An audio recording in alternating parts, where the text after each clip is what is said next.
Let me tell you a story. For many years, the young buck jumped forth into the gloomy depths, the abyss calling his name like a soft candle in the erstwhile wind. Of course, we didn't understand what we were looking for when we were looking for it, but we sure as hell knew when we were going to find it, and what it was going to mean when we did. There are methods, there are ways, modalities forth into the inky darkness that make it sure to end parts of the sullied present. We were looking for the ruffians, for the silly men waiting at their corners, the doorstops masking fates, arriving for the doomed interpreter to whistle away the hours in a frequented, darkened black of night. We didn't know what we were up for. We found ourselves trudged, buried in muck, 14 feet below the surface, waiting for the time to come when we would soon head home, see our families again. That time never came. The space in which we called ourselves heroes left, and what was to be was forgotten shortly the day after the next. We weren't sure where it would happen again or why, but we put forth answers to safeguard ourselves in case of an incident such as this reoccurring. But of course it was impossible. There was a young crippled boy by the name of Isaac. We remember him well and fondly. Years later, we would meet up and share stories over a pickled gin down in the old threepenny. He tried hard, Isaac. He wanted to find his legs, as 'twere, and in the sullied muck and gormless pits of death we did try. And we did fail. We did make ourselves known too soon to the people watching that we were at risk, and of course they took advantage of our safeguarded position and our naivety. In the youthful ardor of our cunning spirits, we were whistled backwards, a torpedo flying across the ocean like a sky rocket, a comet destined to kill an entire species. But that species was nothing but a hope and a dream for the people too tormented to continue. So we dug. We went south. We hurried and scampered for supplies before daybreak was upon us. It was a rough time, made of tart and quick decisions, ones some of us would forget, many more we would remember long into the depth, into the night, into the shallow underground upon which we were resting. When it all ended, we found ourselves stuck, cherried forth, unsure of what to do or where to go. So we found ourselves a shovel, a half-pennied float, as they were called back in the day, something we could dig ourselves in and up around, a fortifying action, if you will. Needless, fruitless, as it were, in the end, but it got us through. A few merry jingles with the troop, and, well, we were remembering them fondly that evening. It wasn't all to be forgotten. It wasn't all terrible. We had our ways and had our times together, making sure that there were enough rations to go around for the winter. The trenches, now 18 feet in depth, had surrounded us on all sides, and we made sure that the enemy did not know where we were this time. Impossible as it was, for their information was insurpassable. And our defeat inevitable. Nonetheless, we carried on, making sure we could find our way through into the cold light of day. And sure enough, we did, some of us long enough to tell the tale of the old forgotten curse. It was a sunny day in September. We knew not how hot it was going to get, so we packed our bags with enough clothes to last us a week ahead of time. It turned out to be too few, and there was a young woman in our camp that found herself cold one evening and too warm the next morning. Breakfast was a simple sound, a ration of bacon crackling over an open fire, the scurrying clumber of an egg as it fell from the hand of the small one. The coffee was hot, the company was just right, and the moment itself unforgettable. So welcome here, comrades and friends, to my tale, as 'twere, something I have longed to journey with, labor my own mind with, and reflect upon before the time has come where this will not be any longer possible. For we find ourselves in dark and troubled times. The Yeti Shorn is rearing its ugly head over the winter, and the summer is looking to be a clambering mess of sweat, heat, and gunfire. So, without much further ado, I thought I would chime in a couple of tales here and there to wet your ears on this warm March evening. A time it is indeed, a time to reflect, a time in which we find ourselves reflecting on, well, the self as a reflection. The illusory nature of being persists even when the crisis looms and the fall is near. We must wonder, how long have we been staying our hand with a ready blade, the blood splattering our faces so much that the crimson tides help us see with rose-tinted spectacles, even deeper and redder, with more fervor and passion than there was before? The question remains, what do we do? Where do we go from here? In this madness that we call the unforgettable realm of present forgettings and happenings, we must remember that we persist in a time that itself persists, and the inconsolable thoughts, incomprehensible to those who haven't perceived them, reign supreme, keeping us up at night and awake in the mornings and tired during lunchtime and the high noon.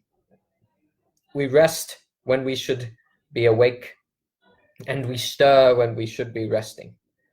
And we know not what the way forth is, but we know it is within us somewhere. Together or alone is the question we find ourselves asking, which takes me back to a simpler time, a time when the flame of the candle was to last as long as the wicker would hold out. It is not that way anymore. It has changed faster than we can keep up. And so we make amends and make the timings short and the periods long. The distance remains the same, but the instantaneous fleeting moment seems to quicken. Has it not ever occurred to you as something strange that this present moment is both instantaneously fleeting yet persistently everlasting? That is to say, that where we exist in this space that we call here and now seems to pass, yet remains stagnant. It seems to move, yet not move at all. It seems to be a part of something that itself is moving, yet not at all. The relative constructs of form remind us that everything is temporary, and the only permanent thing is the fact that everything itself is temporary. This guides our insight to the paradoxical nature of how things connect themselves to each other. Nothing but figments of form, playing with themselves, hoping that change will come to a point where change can be no more, and yet the only constant is that it constantly changes. It takes me back to a time. It was a September morning. The dew was still cold on the grass, and the warm embers from the night before had tingled in my toes. My socks were wet with the hopeful ambition of the day ahead. That is to say, I was having a rather bad dream. And in this bad dream, I was fighting to be awake, running as fast as I could. Little did I know, my feet, damp with dew, themselves interpreted them in the dream. And I found myself drowning.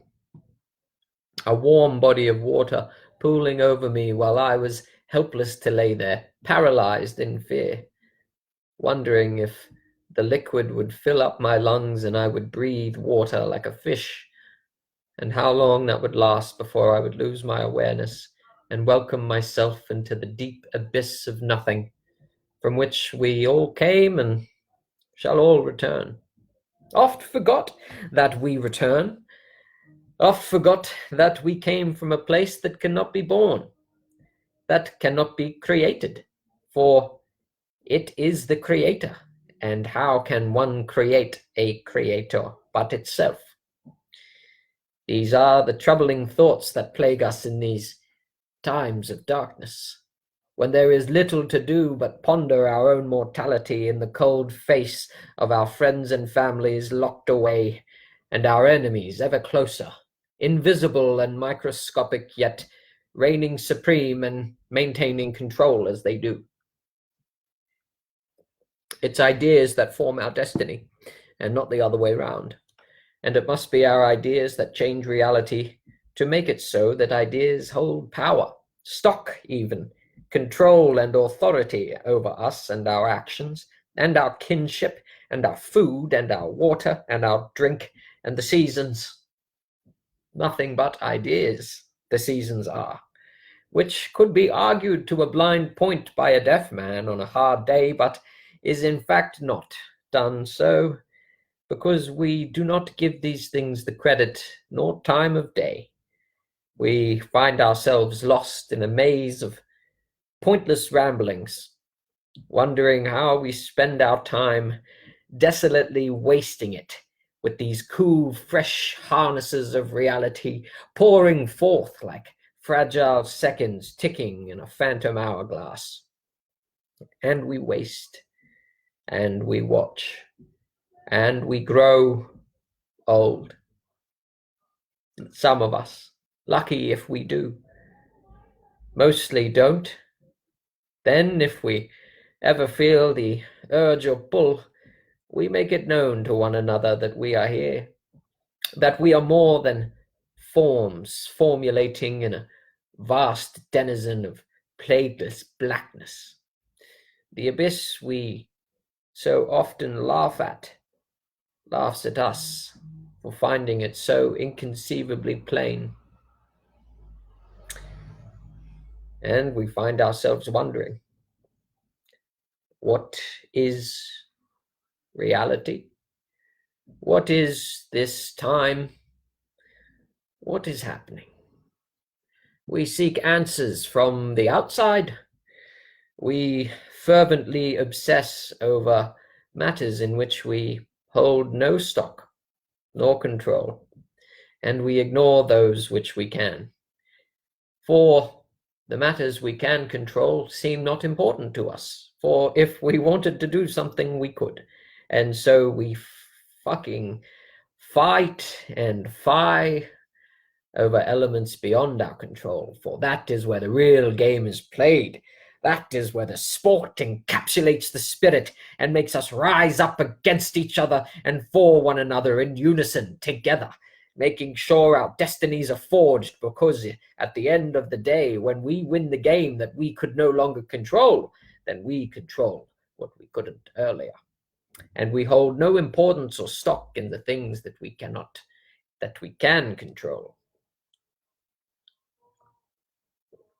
It becomes apparent to me at times like this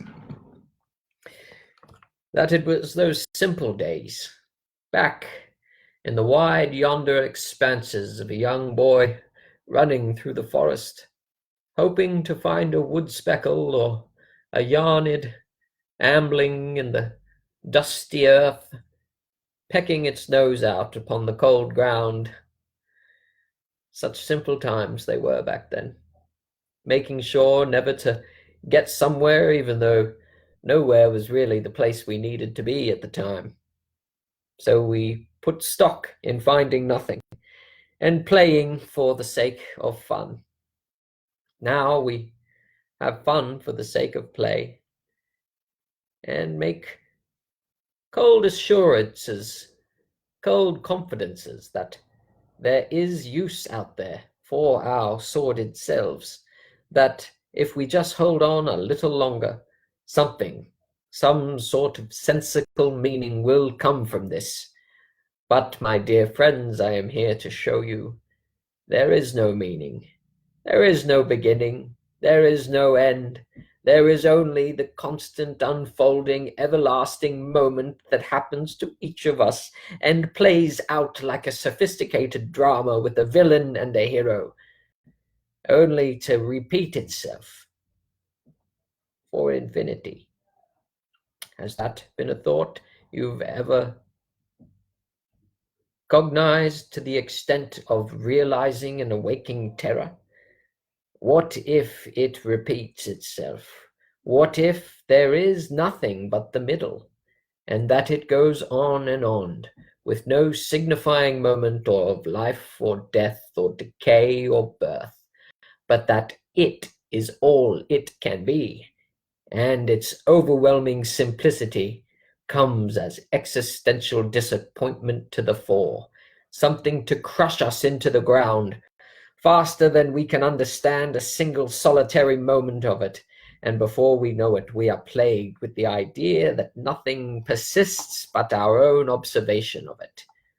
This is what happens when we look too deeply into the flame of the evening, and we find ourselves encapsulated by the burning wick, hoping to make it just the right height to give us enough light to last out the time we spend here talking and gallivanting about, knowing full well that the fire at some point will burn out, and at another point here or other, the fire will reignite. And so the cycle goes on, and we sit here living in a constant middle, without an end, without a conclusion, without a nullifying moment to send us on our way with sweet comforts of confidence that it doesn't last forever. The only thing that doesn't last forever are all of the infinite forevers inside the lasting moment. And for that, we can be grateful.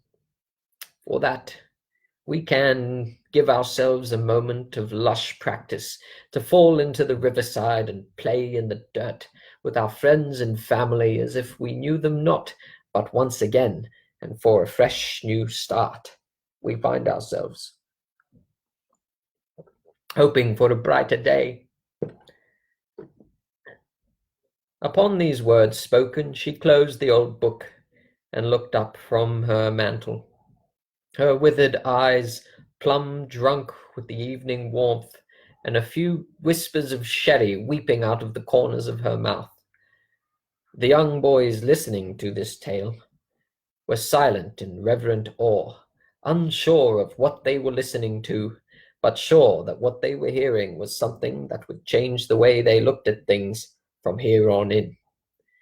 The only people that understood were the winglings in the window-sill and the flies fluttering round the quick gas camp-light that shone their presence. Again, said the young boy. The grandmother, tired and restless with wearied years of struggle and borne, sat on her porch rocking quietly.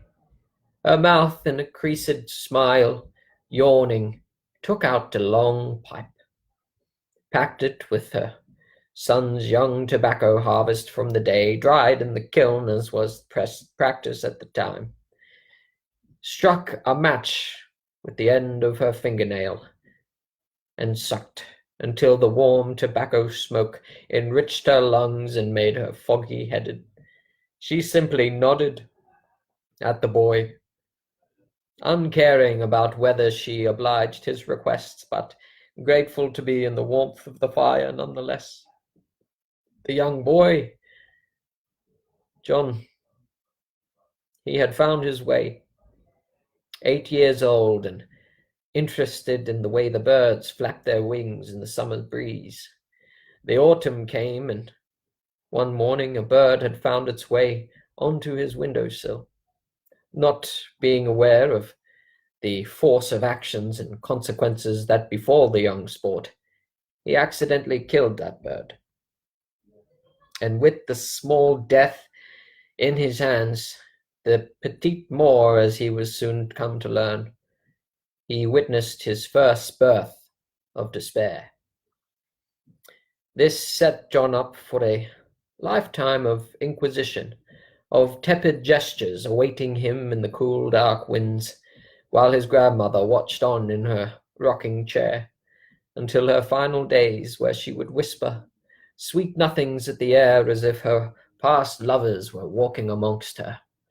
Her confusion was sweet and beautiful, but John could never bring himself to fall into the small trap he set that day with the bird on the windowsill.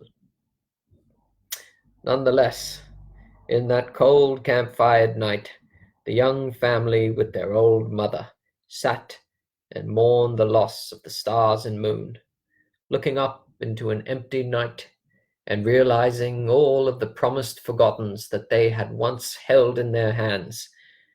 To see, to grasp the stars with innocent wonder, to be ungrateful for their sheer magnificence and beauty. They were no more.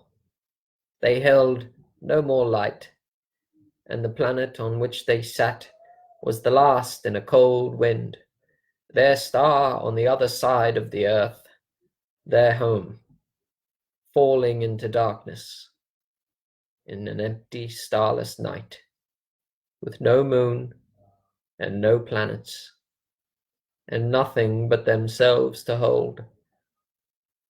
The winds were cold, and they did rattle the bones and shake the leaves, but the young children did not give in. They held their fear in their hands like delicate spawn, and made sure to tell each other stories that would last until the morning came. So,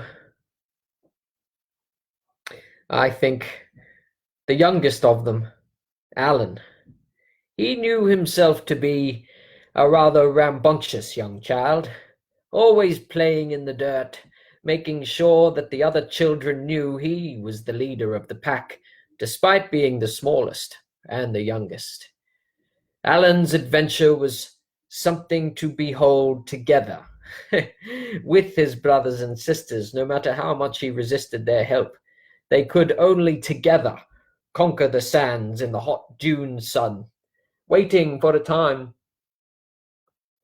to be called back in for that everlasting cup of cocoa that their papa made over on the old bushel stove. It was on one of those unfortunately hot days where the beads of sweat clambered out of the skin like ants hoping for a place to die, that young Alan witnessed his first miracle.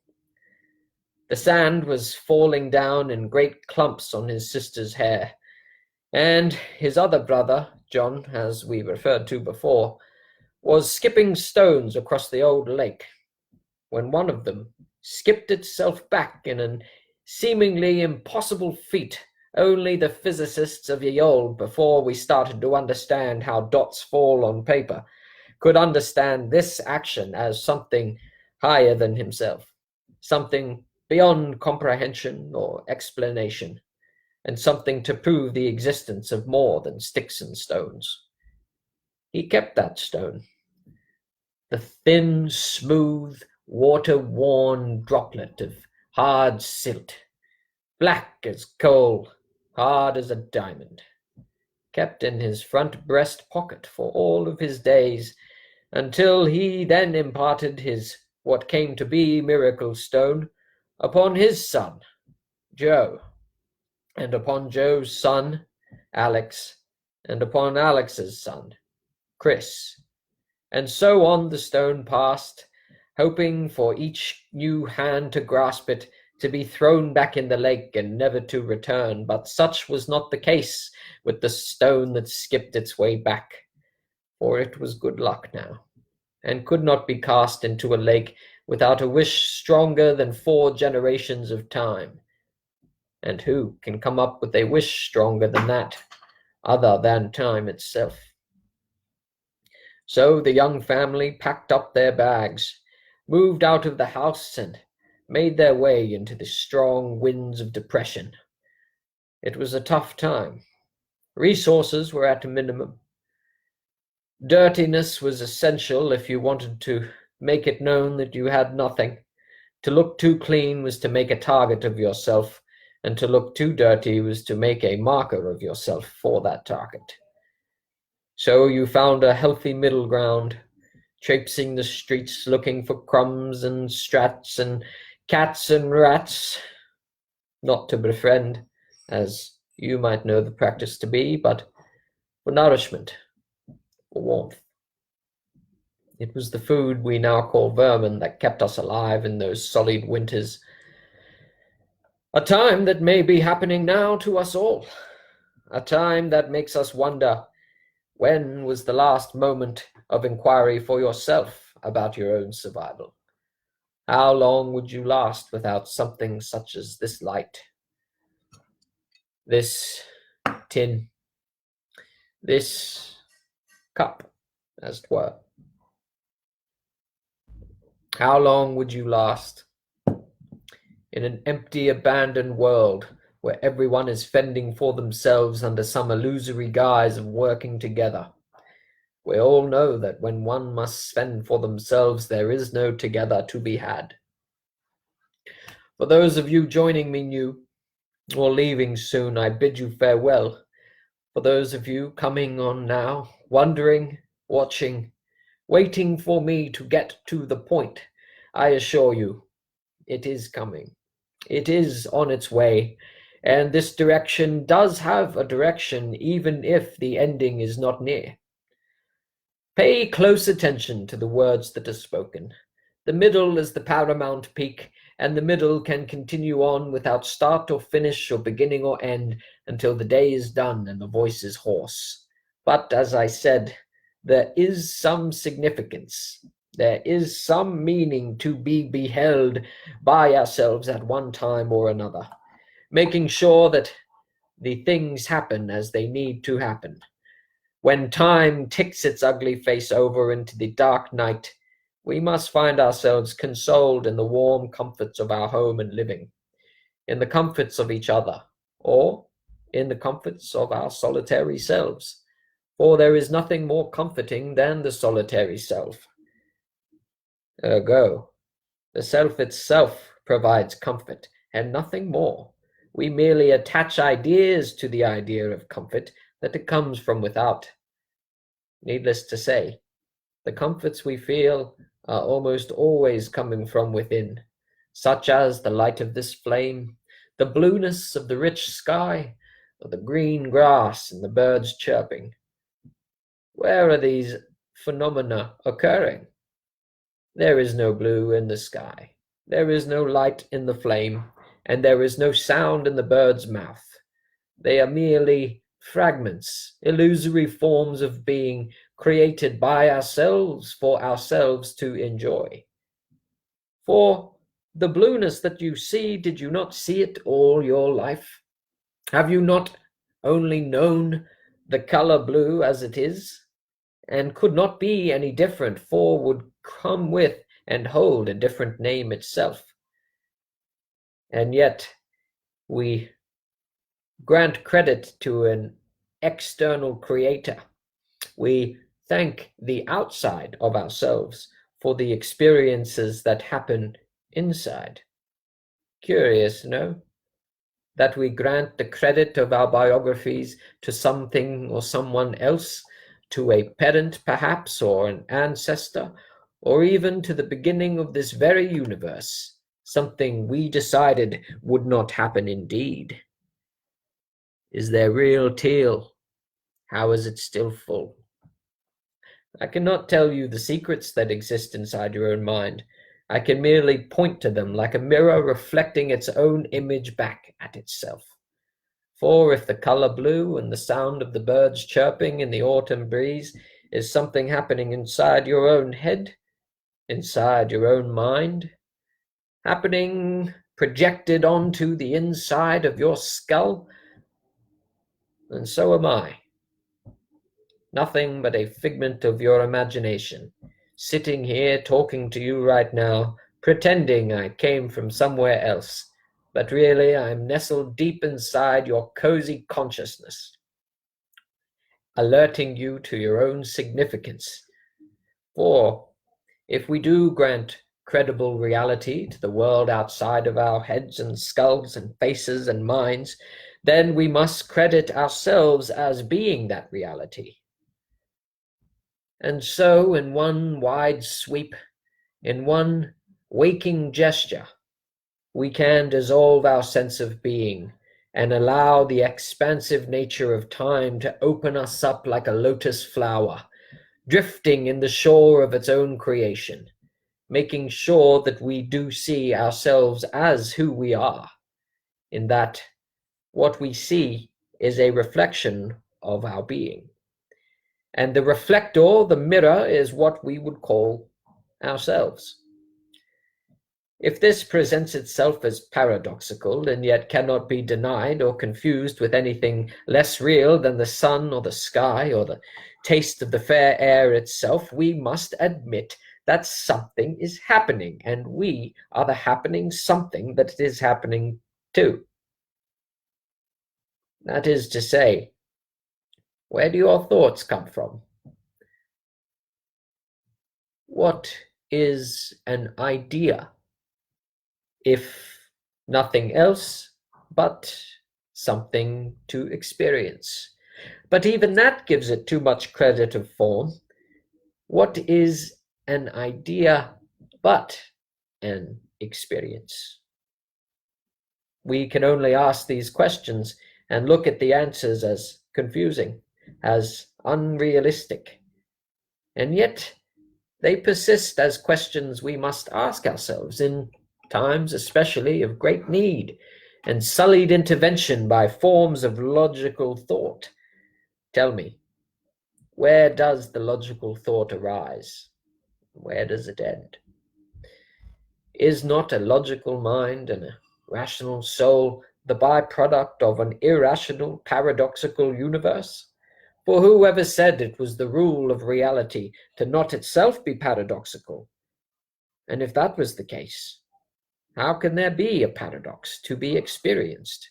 And yet, there we find ourselves facing one, the paradoxical nature of matter.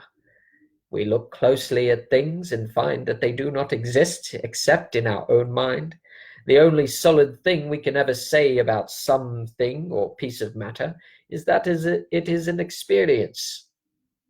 Now tell me, were you to create the world, would you not yourself find the simplest form of being in an experience? A matterless manifestation of perceived thought, of illusions so dense and thick that they send shivers up and itself an illusionary spine. I know I would.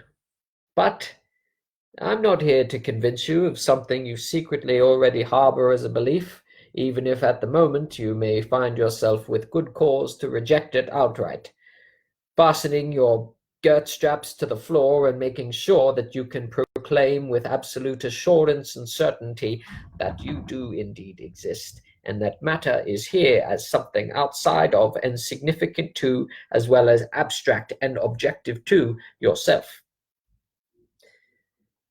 I'm going to call into question these fickle thoughts that persist in keeping us abstract-mindedly focused on things that aren't important.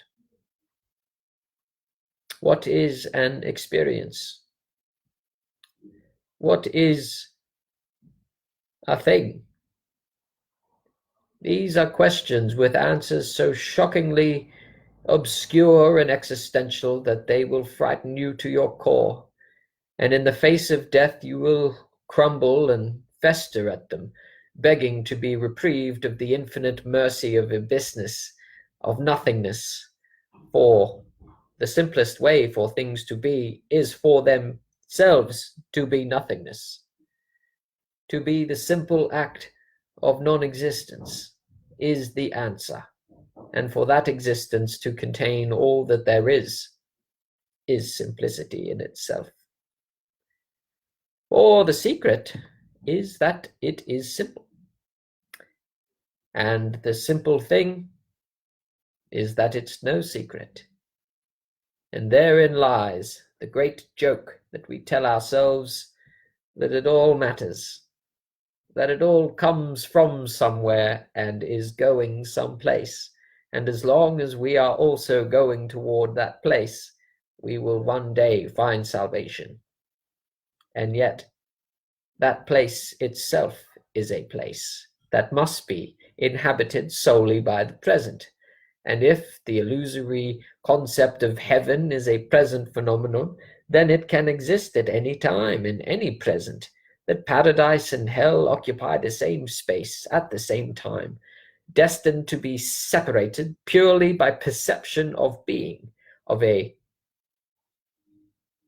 incredulous and incomprehensibly stubborn approach that we must be separate from what we both want and are. But I digress. I was telling you of a tale. I was telling you of a young boy. That young boy being myself, many years ago, when time had a different feel to it. I'm sure you all remember it well. The time that plays in the present about the past is melancholically nostalgic. The nostalgia that plays in the present is more often sad than joyful, and yet we keep fishing for it, like a whiting baited on the end of a small hook, hoping to catch a brim. We, too, frolic around in the joys of our memories, hoping that something will be brought forth in the form of an unanswered question, an epic realization about who we are and what we're put here to do. And yet, the more we fish, the more we stir the water and scare the brim away. And so, the very act of hoping to change ourselves is the act that prevents the change itself from happening.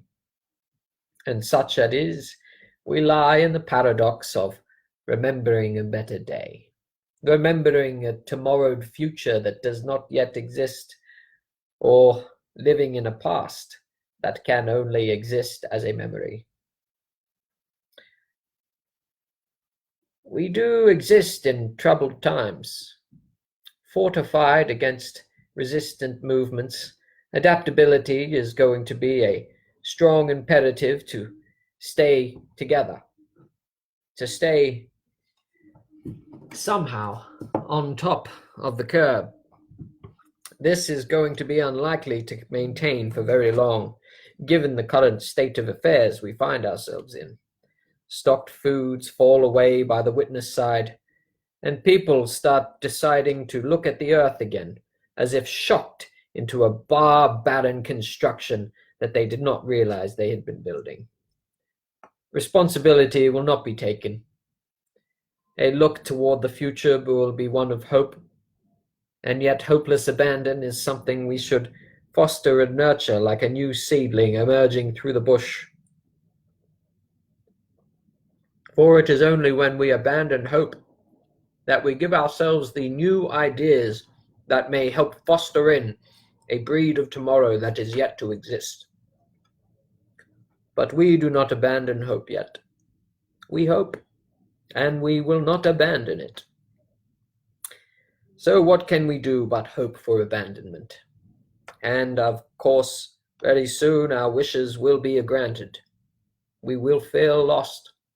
We will feel abandoned. And herein lies the rub.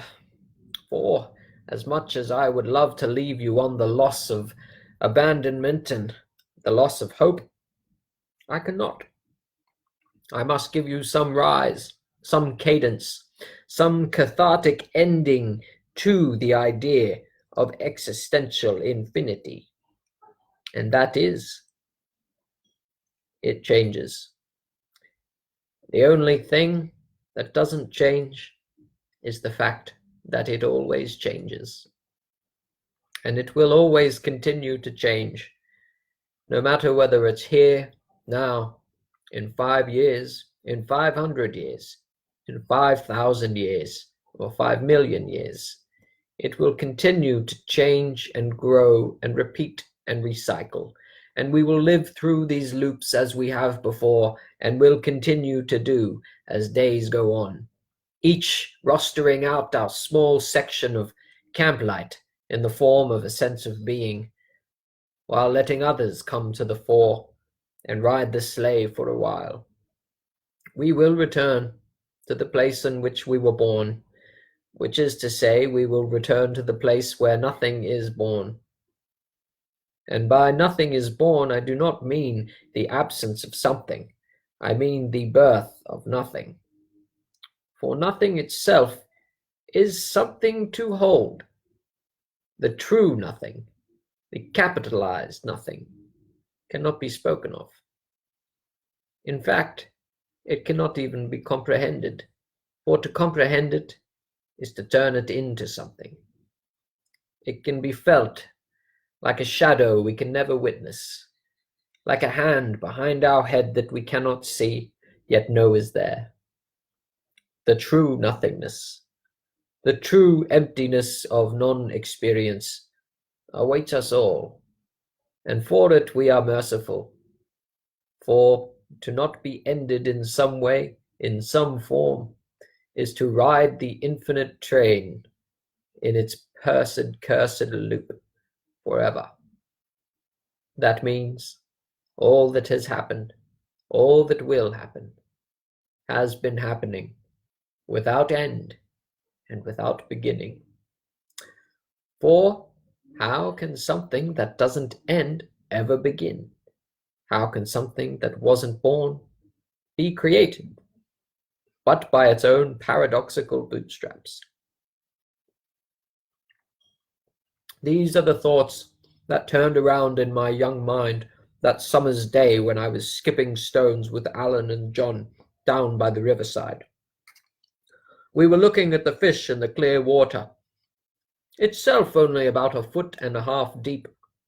My new boots that my father had bought me, filling up quickly with water and making my toes wet. We tried to catch them with our hands that day, but we were young, and our clubby little fingers could not grasp the slippery scales. And deep down we knew we did not want death in our lives that summer morning. It was here we found the stone I spoke of earlier, and it was here we picked it up and saw its miraculous journey back into our hands. The unskimmable stone, the miracle stone, is what befell us. But I strongly remember the smell of the fresh water, the feeling of the cold trickling in my warm feet, the cotton shirt I was wearing ruffling in the warm summer breeze, and my sister calling out my name for me to come inside. It was days like this that haunt the echoes of the mind, through the journeys inside the sense of self, and through the physical laborious, painful trenches that we found ourselves in not too many years later, still naive, but this time fighting for our lives, knee-deep in shit, mud piling up along each side of us, and the blood crusting over our eyes like wind-caked, salt-ridden beds of a place we'd never seen, smelling of a place we never wanted to go. It was at this time that I met a young porter named Ezekiel. He was herding camels across the Utah. When it came time to trade, We had some things of note to offer. Paper that we'd stolen from the king, a pencil that I'd found roaming the outback of Wares, and a music box. That was Johanna's. She loved that music box, and could not dearly depart with it. So when we made our way across the sands to Egypt, finding ourselves trudging along the desert-ridden belly of the Nile, we sang. We sang from the bottom of our bellies, making sure to alert our surroundings that we were here, and we were alive, and happy to be a part of the weird place in time that we'd occupied, hoping to find at least one solitary moment of presence, of glee, of hope. But hope comes only to those who don't know any better. For anyone that has seen the bullet casings knock them square off their feet, the mud raining down like soft sleet on a February morn, know that hope is an illusion.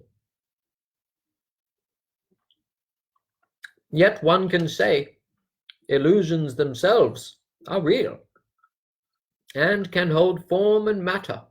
They can exist in space and time and make us question the very realms of our nature.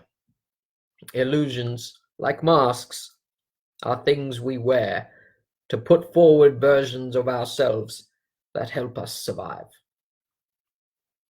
And it is with illusion that we hope to appreciate a finer version of reality.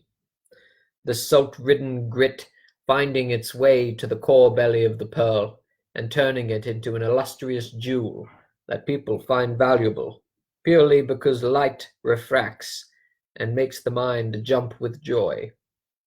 And hard things that refract light make us feel good, instill us with an illusion nonetheless, but an illusion this time of meaning. And it is the illusion of meaning in which we gather ourselves together and bandy, to kill sometimes, yes, but to survive more oft than not. And it is these illusory forms of meaning that guide us from our beds in the morning and back to them in the evening, hoping for some solace from the ever-treading mill that helps us define our own nature as illustriously light-ridden beings. For it just so happens that we have killed the night, we have killed space, and soon we will kill time.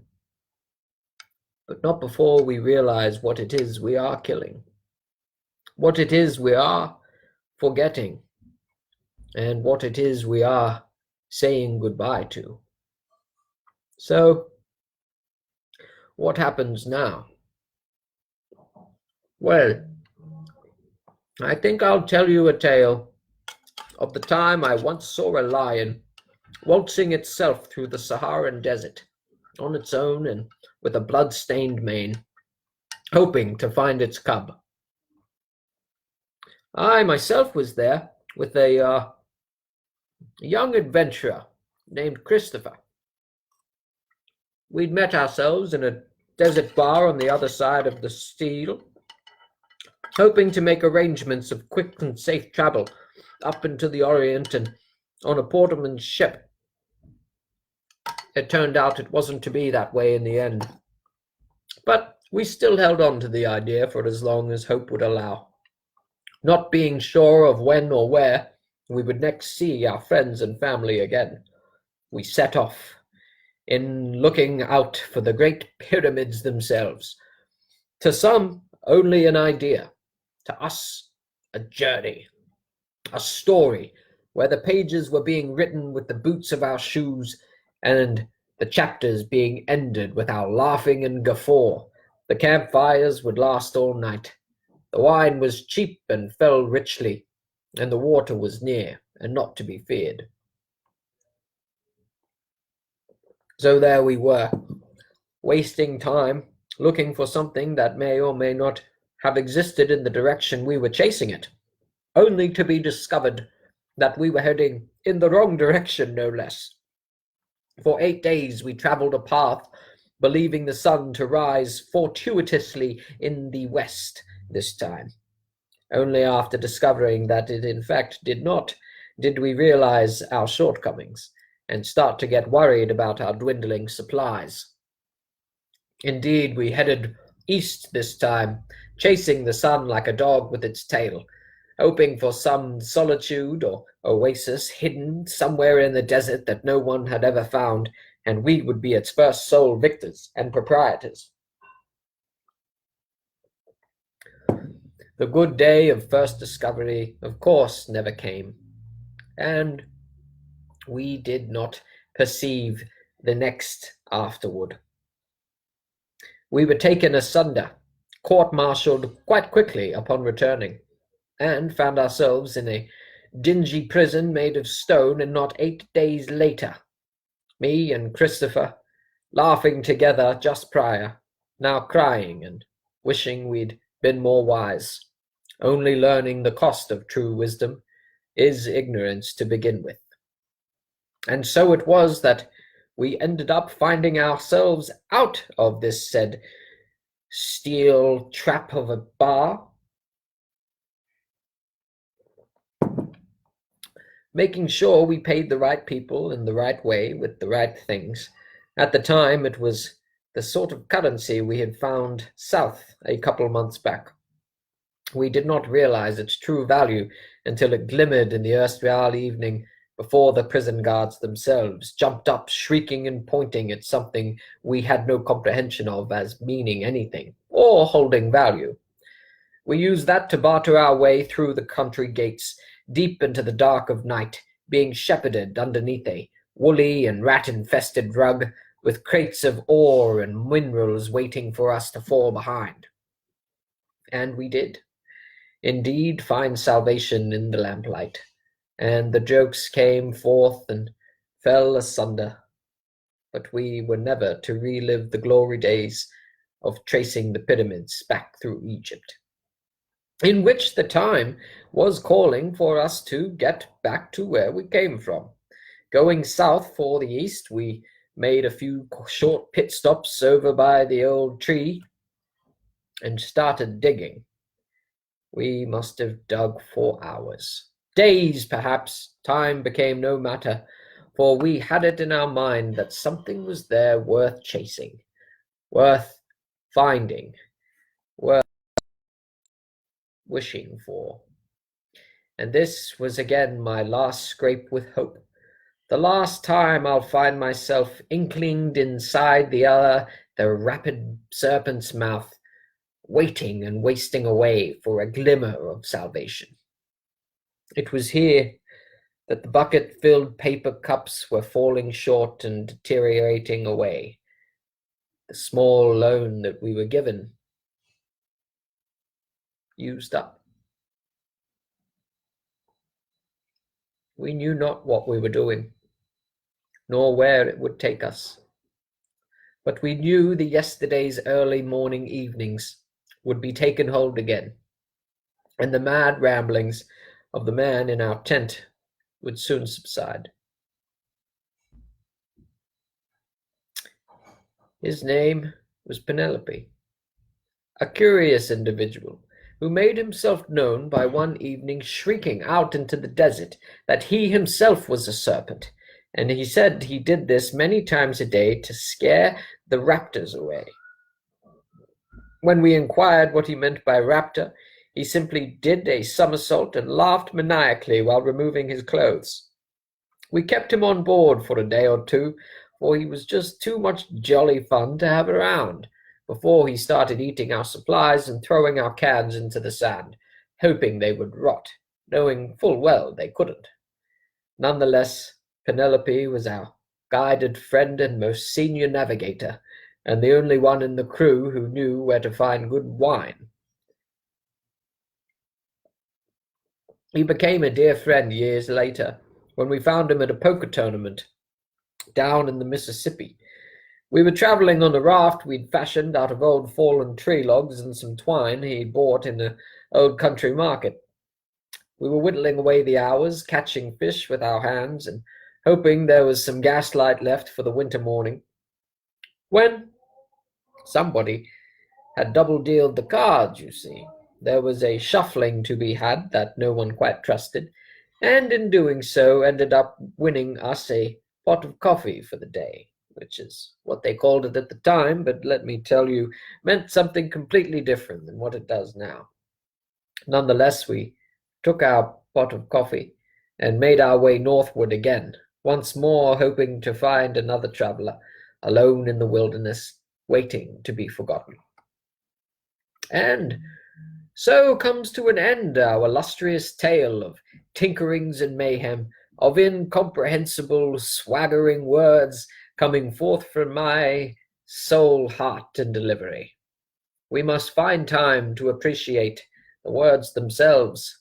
The meaning will come only later, when things have settled like the silt on the ocean floor, gives rise to forms that were hiding there during the turbulent triumph of the prey versus predator game that may have been taking foot.